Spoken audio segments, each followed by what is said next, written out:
Okay guys, it's Michael the Mechanical here. Today I'm actually working on my car again.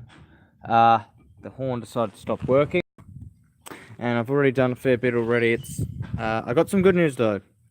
I've got my camera home, so I'll be able to make actual videos with it if I want to, or if I have time to. Otherwise I'm going to use the phone for now, which makes it harder to make a video of stuff.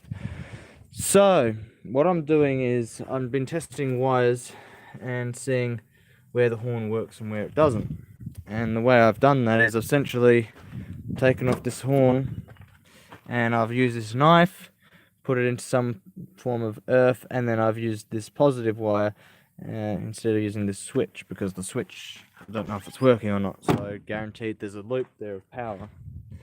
Can I just say a funny story for this morning? An ambulance, I had my window down, an ambulance came on by and they hit the thing for the window washer wipers and it just sprayed straight into the car, all over the horn, all over my lap, and they were like, "Oh, sorry," and they're laughing their panties off over that. So that's something funny. So the good news is I've isolated the problem. Unfortunately, it's one wire, but there's some good news and some bad news. The good news is I now know what the problem is. The bad news is I have now lost a... Oh, this isn't working now. That's why it's not working. My fault. With this car, this isn't normal for most cars. Some cars do this, some cars don't. For my car, you have to have it on accessories in order for the horn to work. So when I come back here and then I touch this, the horn should light up. But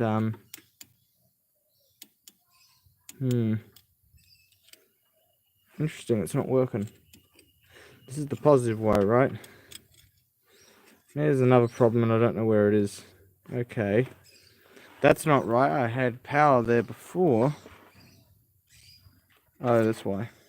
Okay, these stupid alligator clips are just slippery as hell, and the springs are really kind of crap.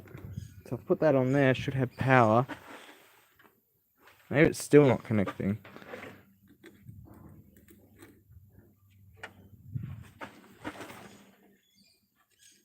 Oh, there we go.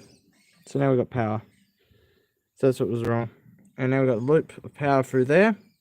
And as that makes the loop there, that's a black, green and white wire. Okay, there's a loop of power there. Now it's disconnected over here. So when I go under here, there is the earth wire there. And then I've got another wire over here. And when I put this in here, this is the wire.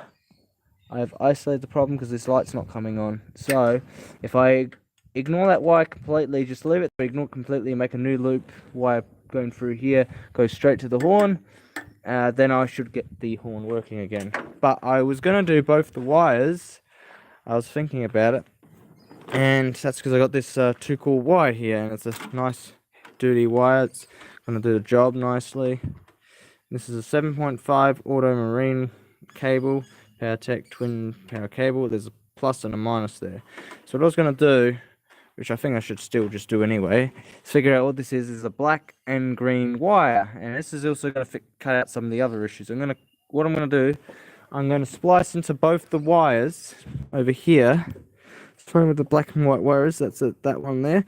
I'm going to cut this wire, and I'm going to send a loop of power to the front.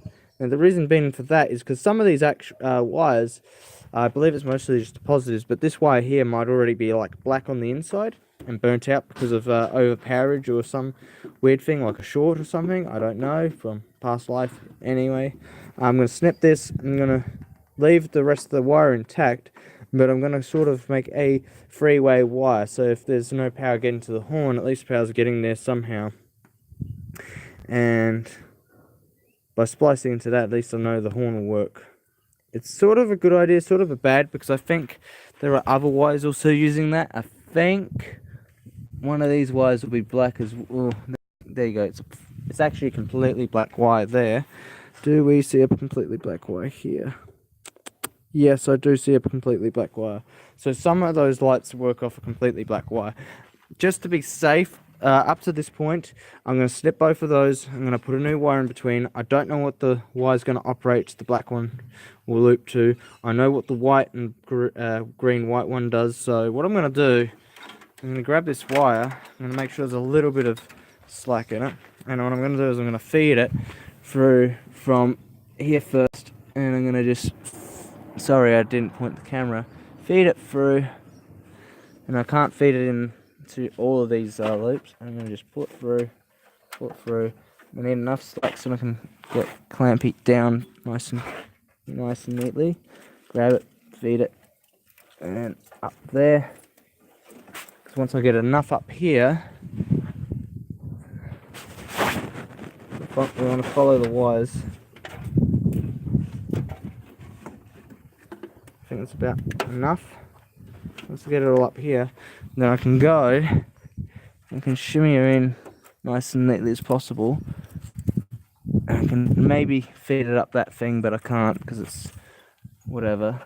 Then it's nice and loose on both ends. I can then potentially just use some tape and just tape it to the original wire a little bit. Not completely, just enough. So I have enough wire here. I'll snip it somewhere about here so I have a bit of play and have some storage up here. So if the wire breaks here, I can put a new piece on. And here, got too much wire, plenty of wire. I could feed it back, or I can just leave it here with a little bit of slack, loop it through a few times like so, and have extra wire here just for safety. Or I can just go straight to the length, which will be easy enough.